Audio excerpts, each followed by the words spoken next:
कॅन्सरवरील उपचारासाठी देवेंद्र फडणवीस सरकारचे नवीन धोरण। देवेंद्र फडणवीस यांच्या वडिलांना कॅन्सरचा आजार होता, त्यामुळे रुग्णाच्या कुटुंबियांना होणाऱ्या त्रासाची त्यांना कल्पना आहे।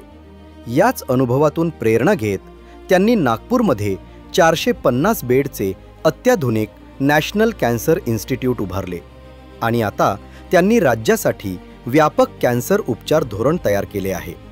या नवीन धोरणांतर्गत महाकेअर फाउंडेशन ही स्वतंत्र कंपनी स्थापन केली जाणार आहे। या फाउंडेशनच्या माध्यमातून महाराष्ट्रातील 18 कॅन्सर हॉस्पिटल्समधून कर्करोगाशी संबंधित विशेष उपचार सुविधा उपलब्ध करून दिल्या जाणार आहेत। त्याचबरोबर कर्करोगावर औषधोपचार करणाऱ्या डे केअर सेंटर्सची संख्या मोठ्या प्रमाणात वाढवण्यात येणार आहे। या कामासाठी फाउंडेशनला 100 कोटी रुपयांचे भागभांडवल दिले जाणार आहे। याविषयी सविस्तर माहिती देवगाथा.in या वेबसाईटवर उपलब्ध आहे।